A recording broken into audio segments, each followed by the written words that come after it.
hasta su vida derramar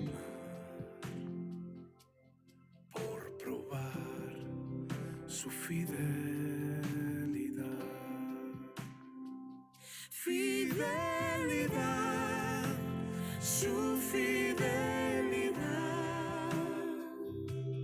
tan profunda, tan real, en mi vida y caminar,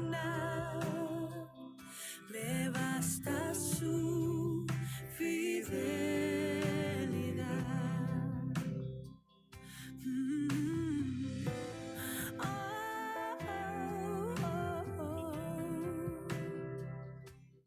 Es su forma de cuidar cada paso en mi andar,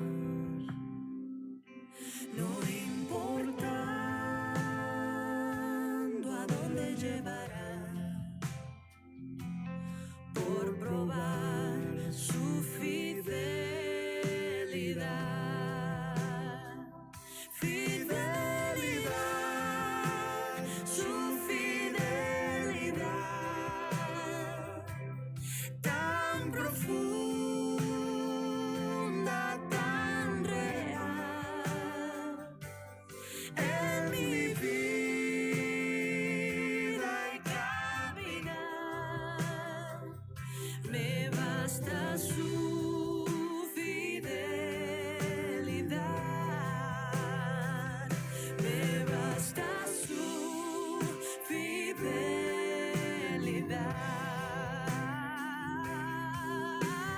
Oh, tu fidelidad, oh, tu fidelidad, cada momento la veo en mí, nada me falta, pues todo provees. Grande Señor es tu fidelidad.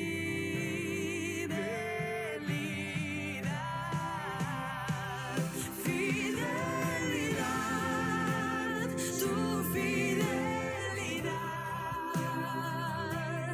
tan profunda, tan real, en mi vida y caminar, me basta tu fidelidad, me basta tu fidelidad.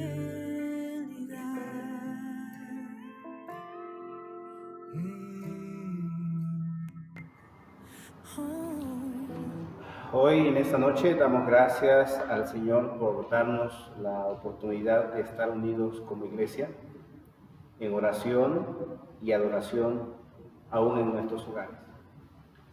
Recordemos, estimados hermanos, que la iglesia no es un edificio, somos cada uno de nosotros quienes mora la presencia del Espíritu Santo. Y es nuestra oración que el Señor siga obrando en la vida de su iglesia, en medio de los cuales, en estos tiempos en los cuales nosotros nos ha tocado vivir.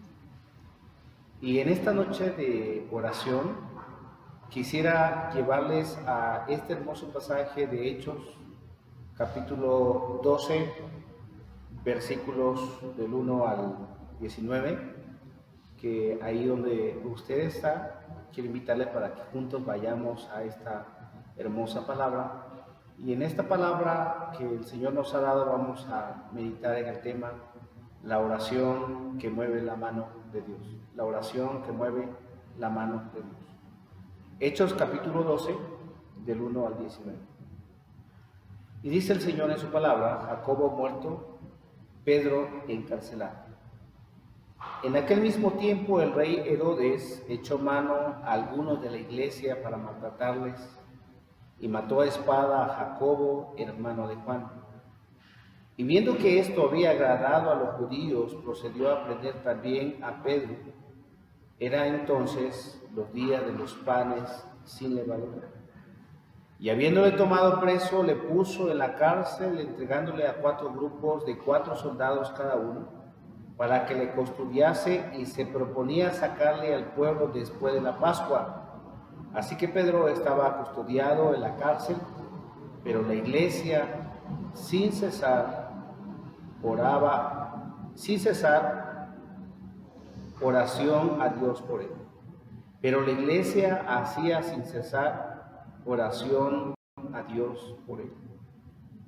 Y cuando Herodes le iba a sacar, aquella misma noche estaba Pedro durmiendo entre 2 soldados, sujeto con 2 cadenas, y los guardas delante de la puerta custodiaban la cárcel.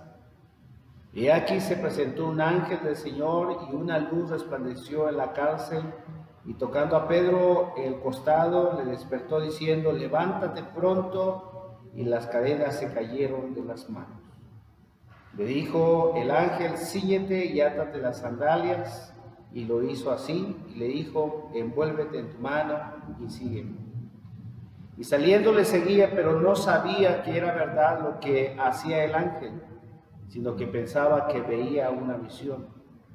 Y habiendo pasado la primera y la segunda guardia, llegaron a la puerta de hierro que daba a la ciudad, la cual se les abrió por sí misma, y salidos pasaron una calle, y luego el ángel se apartó de él. Entonces Pedro, volviendo en sí, dijo: ahora entiendo verdaderamente que el Señor ha enviado su ángel y me ha librado de la mano de Herodes y de todo lo que el pueblo de los judíos esperaba. Y habiendo considerado esto, llegó a casa de María, la madre de Juan, el que tenía por sobrenombre Marcos, donde muchos estaban reunidos orando. Cuando llamó Pedro a la puerta del patio, salió a escuchar una muchacha llamada Rode, la cual, cuando reconoció la voz de Pedro, de gozo no abrió la puerta, sino que corriendo adentro dio la nueva de que Pedro estaba a la puerta. Y ellos le dijeron: estás loca. Pero ella aseguraba que así era. Entonces ellos decían: es su ángel. Mas Pedro persistía en llamar, y cuando abrieron y le vieron, se quedaron atónitos. Pero él, haciéndoles con la mano señal de que callasen, les contó cómo el Señor le había sacado de la cárcel, y dijo: haced saber esto a Jacobo y a los hermanos. Y salió y se fue a otro lugar.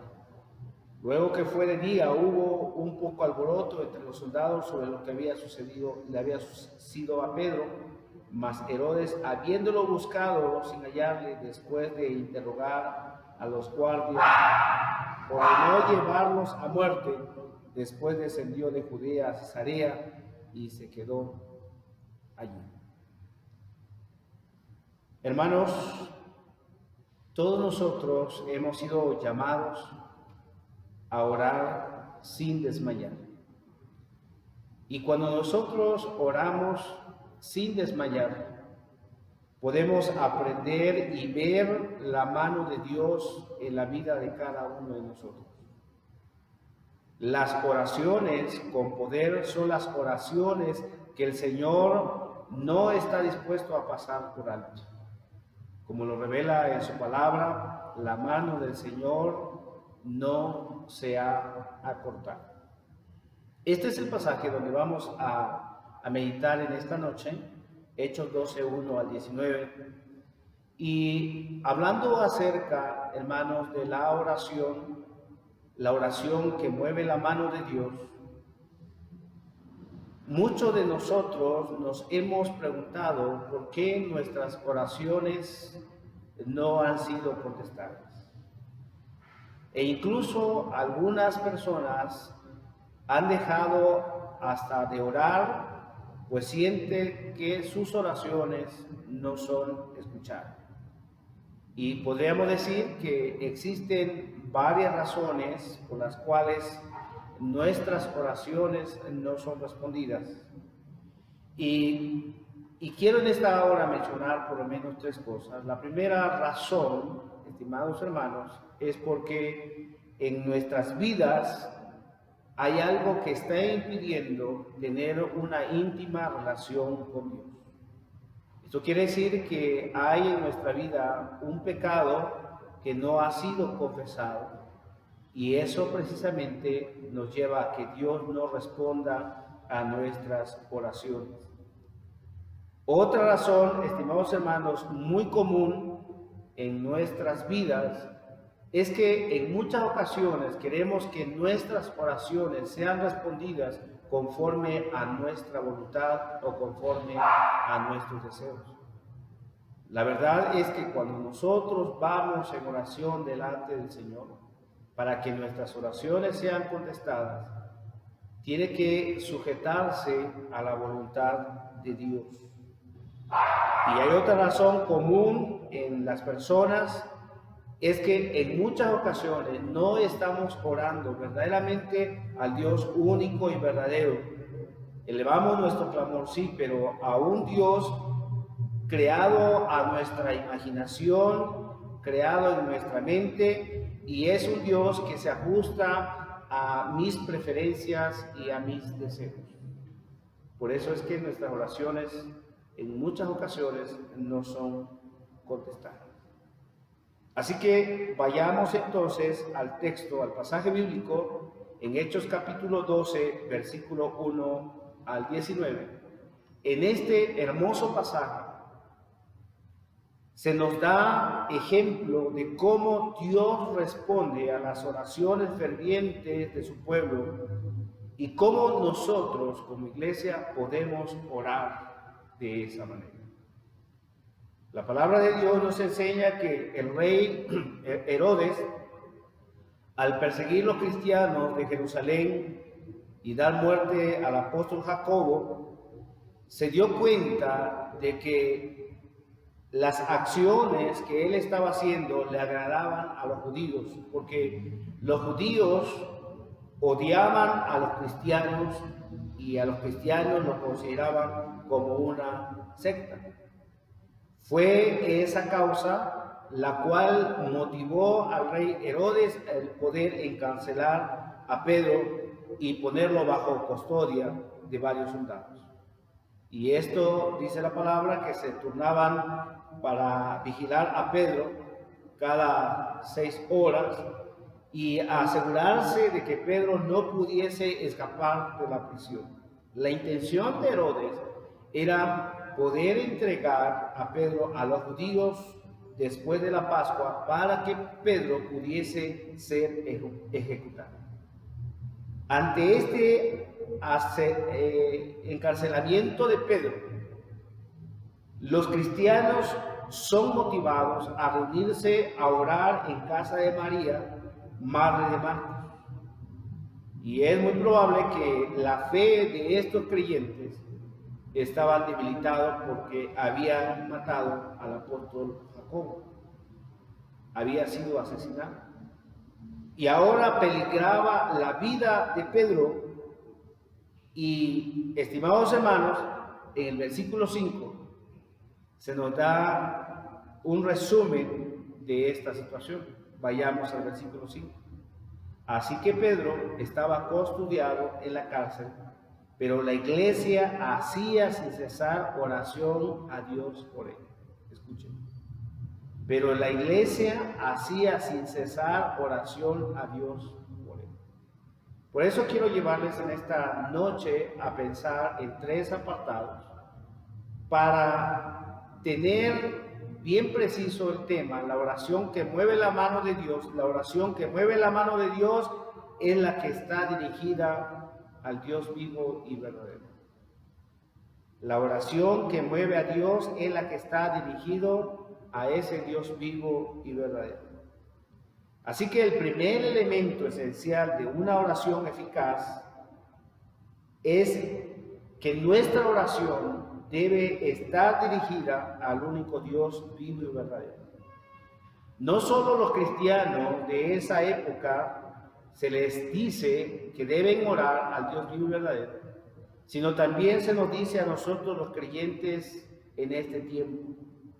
Es decir, Dios está diciendo que traigamos nuestras peticiones ante el Señor, pues le reconocemos como nuestro Dios, como nuestro Señor.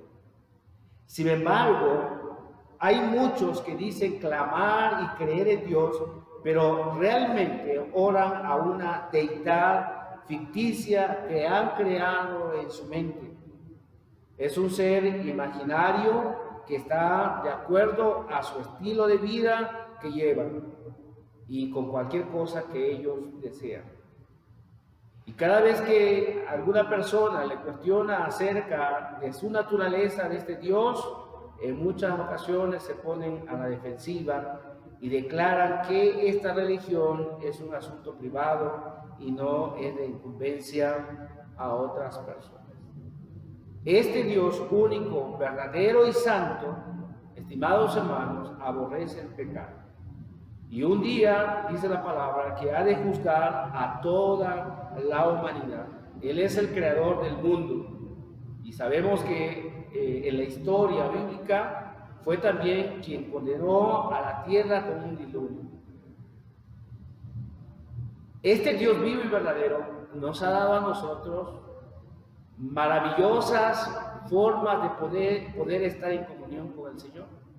Nos ha dado los 10 mandamientos, nos ha dado los salmos que son alentadores para nuestra vida en este tiempo, profecías que están relacionadas a los eventos de los últimos tiempos, y como si todo esto no fuese suficiente para su iglesia, Dios entregó a su Hijo Jesucristo para que viniera a ser nuestro Señor y nuestro Salvador, por medio de quien nosotros tenemos el perdón de todos nuestros pecados. Es decir, nuestro Dios, a quien nosotros amamos, nos ama incondicionalmente, pero Él no tolera el pecado en nuestra vida, pues sabe que ese pecado que gobierna nuestra vida puede llevarnos a la destrucción, y solamente este Dios vivo y verdadero tiene el poder para poder contestar nuestras oraciones y cumplir sus bellísimas promesas en nuestras vidas y darnos así la vida eterna. Por otro lado, un Dios hecho por los hombres no tiene ningún poder para que pueda responder sus oraciones. Tampoco este Dios creado a la imaginación puede ofrecer seguridad o salvación en la vida del hombre. Muchos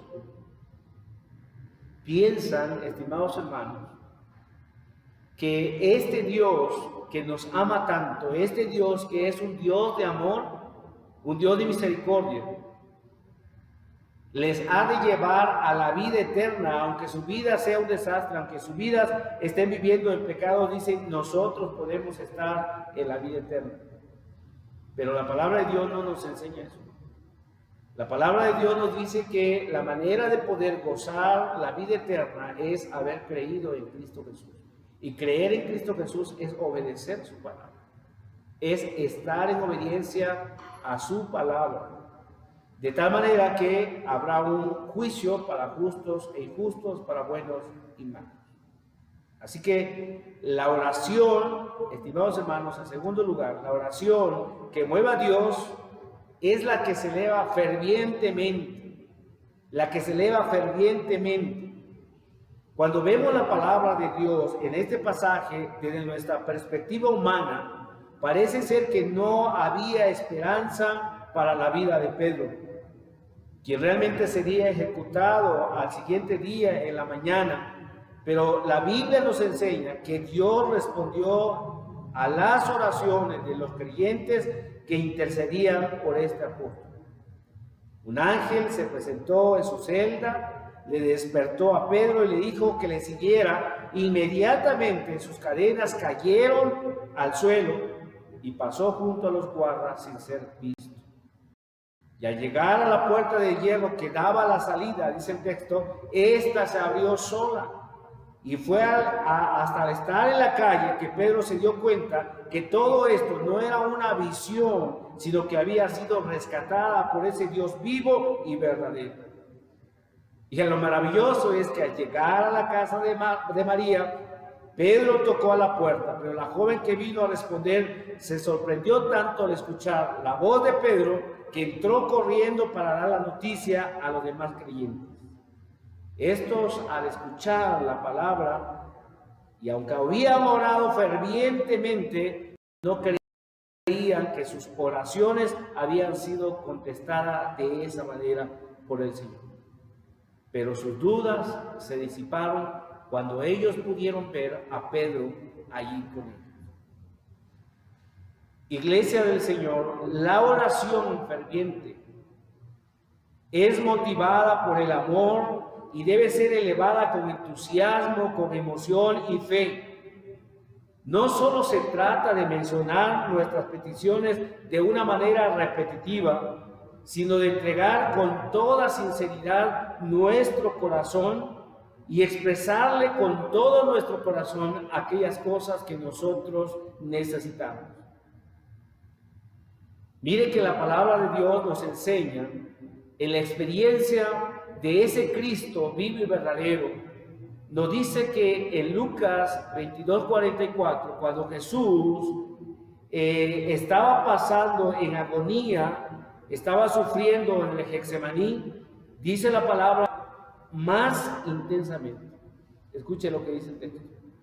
Lucas 22:44. Y estando en agonía, oraba más intensamente, y era su sudor como grandes gotas de sangre que caían hasta la tierra. La Biblia dice que oraba más intensamente. Cuando más nos aprieta la necesidad, cuando más aflicciones tenemos, cuando nuestras situaciones se salen de nuestras vidas, se desbordan de lo que nosotros tratamos de retenerlo, nuestras oraciones deben ser más intensamente. Cuando en el mundo, cuando en nuestra nación está pasando esta situación tan difícil, tan adversa, tan complicada, nuestras oraciones deben ser más intensamente. Y no solamente, estimados hermanos, por la situación que nosotros estamos viviendo en la actualidad, sino que nuestra oración debe ser perseverante, debe ser constante. Por eso el apóstol San Pablo dice, orad sin cesar, dad gracias en todo, porque esto es la voluntad de Dios. Orad sin cesar. Y el Señor Jesús en el Evangelio según San Mateo, capítulo 7, versículo 7, dice, pedid y se os dará. Buscad y hallaréis, porque todo aquel que pide recibe, y el que busca halla. De tal manera que cuando la iglesia ora fervientemente por otros, puede ser que a través de esta oración otros puedan ser liberados de ciertas situaciones peligrosas. Cuando nosotros oramos fervientemente, Dios interviene en aquellas personas que van camino a la destrucción. Cuando la iglesia ora fervientemente, Dios actúa, ¿verdad?, defendiendo a su pueblo, defendiendo a esos hermanos y hermanas que han sido comprados con la sangre preciosa de nuestro Señor y Salvador Jesucristo. Cuando un matrimonio ora fervientemente por causa de sus adversidades, sus problemas, el Señor responde. El Señor responde. Por eso, estimados hermanos, nosotros deberíamos tener un diario, una libreta donde podamos anotar nuestras necesidades y recordar, ¿verdad?, esas peticiones llevadas delante del Señor, esas oraciones contestadas que nuestro Dios ha hecho en nuestras vidas. La oración que mueve la mano de Dios, en tercer lugar, es la que se eleva en acuerdo mutuo y en su voluntad.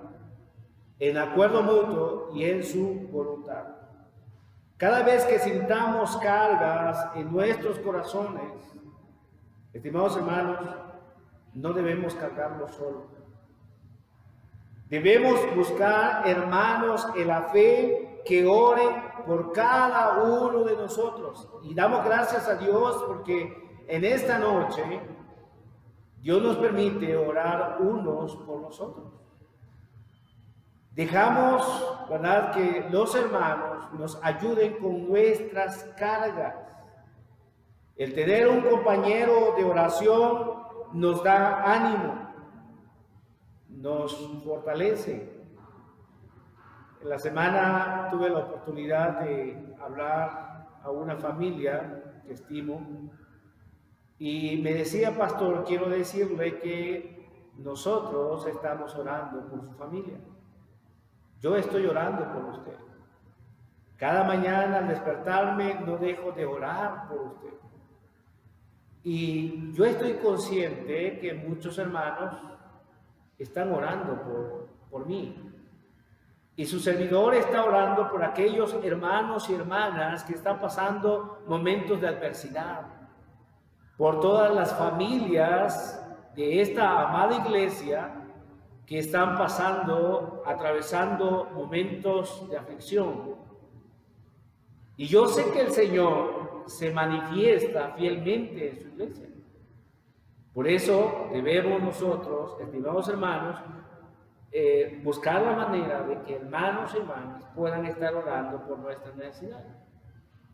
La Biblia dice en Mateo 18, 19, otra vez os digo que si dos de vosotros se pusieren de acuerdo en la tierra acerca de cualquier cosa que pidieres, le será hecho por mi Padre que está en los cielos. Y dice el Señor, otra vez os digo que si dos de vosotros se pusieren de acuerdo en la tierra acerca de cualquier cosa que pidieren. ¿En qué nos estamos poniendo de acuerdo con la iglesia? Que se haga la voluntad de Dios en la vida de su iglesia, en la vida de la nación, en la vida del mundo. Tiene propósitos por las cuales nosotros estamos pasando estas adversidades. Dios, estimados hermanos, contesta las oraciones cuando dos o más personas se unen a pedirle algo que esté de acuerdo a la voluntad de Dios. Así que la oración es la herramienta más poderosa del creyente. Y el Señor anhela con todo su corazón contestar las oraciones que elevamos con un corazón puro. Sin embargo, el pecado es un estorbo para que nuestra vida de oración tenga una mayor intimidad con nuestro Dios. Por tanto, podemos estar convencidos que nuestro Padre Celestial no nos dará aquello que nos guía al camino a la desobediencia. Pues Dios sabe qué es lo mejor para nosotros. Por eso solo debemos pedirle lo que está de acuerdo a su voluntad y no de acuerdo a nuestras voluntades. Dios sabe exactamente qué es lo que necesitamos. Nada de lo que pasa en nuestra vida, nada de lo que pasa en nuestro matrimonio, nada de lo que pasa en el mundo es desconocido al Señor. El Señor es un Dios soberano que tiene el control de todas las cosas. Dios tiene el control de su iglesia. Dios tiene el control de su pueblo. Y quiero en esta noche, para concluir, dejarte estas preguntas de reflexión. ¿Está usted convencido de que le ora al único Dios vivo y verdadero? ¿De qué manera pudiese diferir su percepción de Dios de lo que nos dice de Él, de sí mismo en su palabra? ¿Cuándo fue la última vez que oró fervientemente? ¿Cuál era su necesidad y de qué manera le respondió el Señor?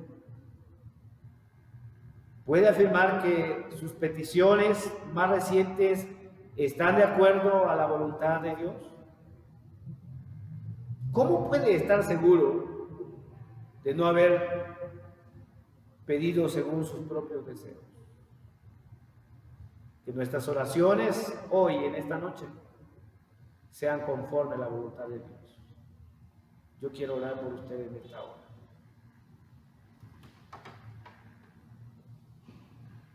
Hoy, nuestro Padre Celestial, llegamos ante tu presencia. Tu palabra dice: clama a mí y yo te responderé. Tu palabra dice: me invocará y yo le responderé, con él estaré yo en la angustia, lo libraré, le saciaré de larga vida y le mostraré mi salvación.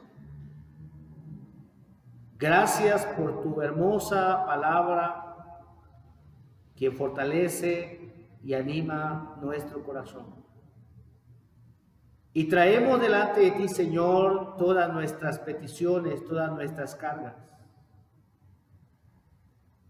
Y en esta hora, Señor, estamos poniéndote en tus lindas manos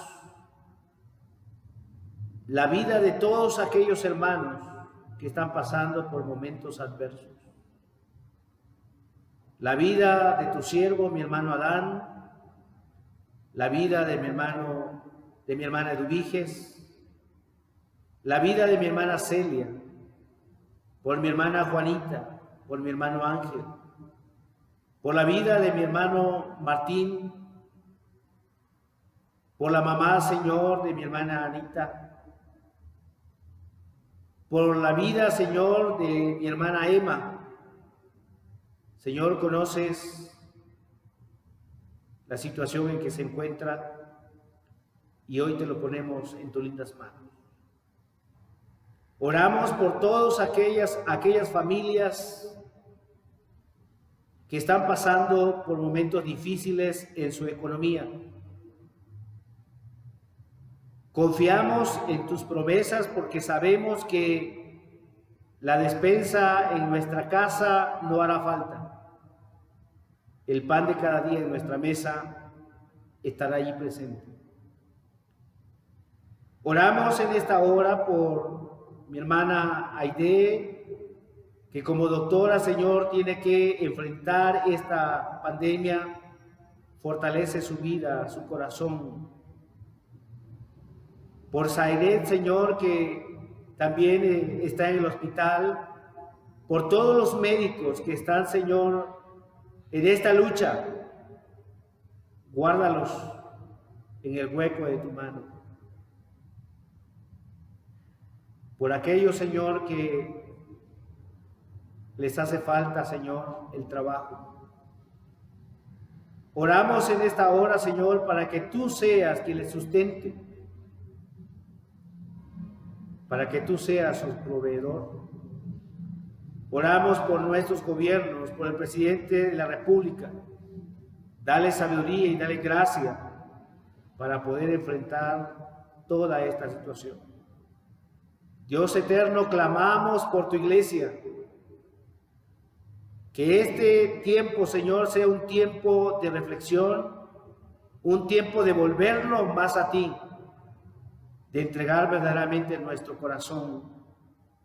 Por eso te pido que bendigas a todos los hermanos, a todas las hermanas, a todos los jóvenes, a todos los intermedios, a todos los niños, a todo tu pueblo. Guárdales y bendíceles.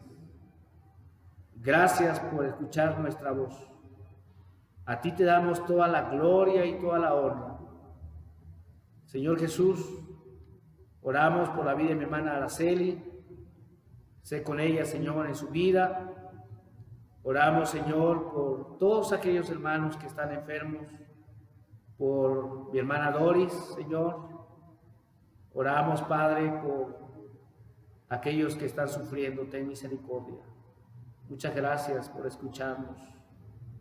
Gracias, Señor, porque hoy has estado con nosotros. Te bendecimos en el nombre glorioso de nuestro Señor y Salvador Jesucristo. Amén.